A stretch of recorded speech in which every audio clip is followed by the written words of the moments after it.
Inspektur Jenderal Kementerian Pertanian melakukan kunjungan kerja langsung ke Kalimantan Barat selama 4 hari sejak tanggal 27 Juli hingga 30 Juli 2022. Kunjungan ini untuk memastikan program ketahanan pangan berjalan baik, termasuk target percepatan vaksinasi penyakit mulut dan kuku.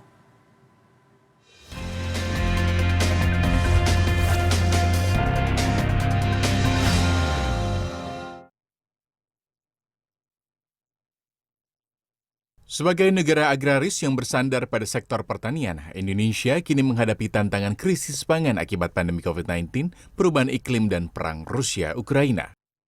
Untuk menghadapi ancaman krisis pangan yang berkolerasi dengan krisis lahan pertanian, pemerintah telah menyusun serangkaian strategi untuk memperkuat ketahanan pangan, ketersediaan lahan pertanian yang subur dan produktif, serta daya saing produk pertanian yang berkelanjutan sebagai wujud kedaulatan pangan nasional. Bentuk komitmen dan sinergitas untuk mendukung program ketahanan pangan ini diwujudkan dalam rapat koordinasi pengawasan Rakorwas di Kota Pontianak pada 27 Juli 2022. Melalui Rakorwas ini diharapkan pengawasan pada tiap kegiatan sektor pertanian terus dilakukan sehingga mampu mencapai target yang telah ditetapkan. Rakorwas ini dibuka Gubernur Kalimantan Barat Sutarmiji dan juga secara simbolis menerima bantuan vaksin penyakit mulut dan kuku dalam upaya percepatan penuntasan penyakit mulut dan kuku di Kalimantan Barat.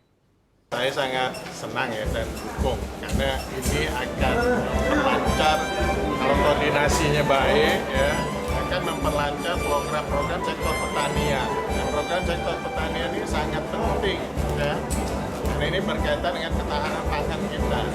Pangan itu peternakan, ya, pertanian, kebunan ya, itu semuanya. Dan perlu sinergitas antar setiap para penegak hukum dengan dinas-dinas supaya mengeksekusi program itu jangan ragu-ragu lagi. Ya.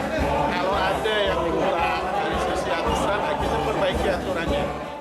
Dalam Rakorwas tersebut, Irjen Kementan Jan Samuel Maringka mengajak aparatur penegak hukum dan aparatur pengawasan intern pemerintah memiliki pemahaman yang sama dalam menjaga ketahanan pangan. Bukan hanya soal ketersediaan saja, tetapi bagaimana juga keamanan pangan serta daya saing. Kunjungan kerja secara langsung Irjen Kementan Jan Samuel Maringka dilanjutkan ke UPT Karantina Pertanian di Pos Lintas Batas Negara PLBN Indonesia Malaysia di Entikong, Kalimantan Barat. Irjen Kementan Jan Samuel Maringka menyebut border perbatasan memiliki peran penting dan strategis karena fungsi karantina pertanian di wilayah perbatasan untuk melindungi negeri dari masuknya penyakit atau penyebaran hama penyakit hewan dan tumbuhan. Karantina memiliki fungsi melaksanakan kontrol terhadap produk-produk pertanian, hasil pertanian, baik keluar maupun masuk. Nah, di sini tentu kita melihat bahwa gangguan-gangguan terhadap ketersediaan pangan itu tidak lepas dari border-border kita.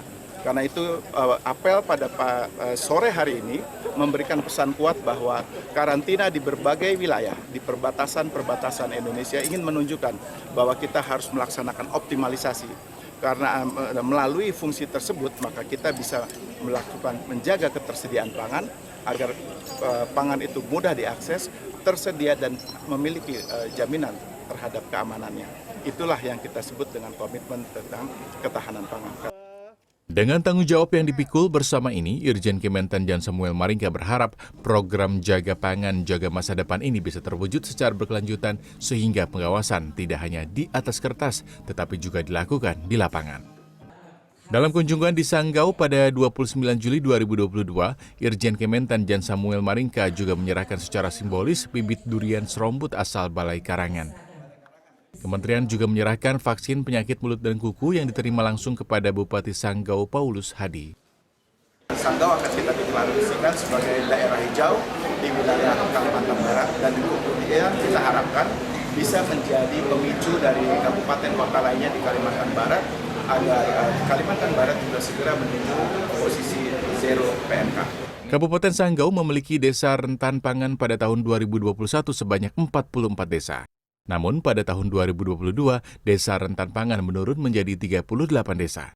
Sedangkan desa tahan pangan meningkat dari 125 desa pada tahun 2021 dan menjadi 131 desa pada tahun 2022. Kan memang APBD ini kan juga terbatas, tapi kami coba dorong, kami bersyukur dari pemerintah pusat juga mendukung untuk penguatan produksi di tempat itu. Nah, masalah besar kalau ketahanan pangan mereka rentan akan ada kaitan dengan stunting. Nah, ketika kami lihat ini ya ada korelasi. Tapi hanya 8 desa yang memang keterkaitan kepada stunting. Nah, ini terus kita pacu supaya penguatan gizi masyarakat, dan tentu seperti juga dari Pak Irjen katakan, ini memang butuh sosialisasi yang baik. Kolaborasi antara pemerintah pusat dan pemerintah daerah sangat penting, terutama dalam pengawasan yang melibatkan seluruh komponen APIP dan APH. Dengan demikian, keberhasilan program pembangunan ketahanan pertanian berkelanjutan dapat diwujudkan. Jaga pangan, jaga masa depan.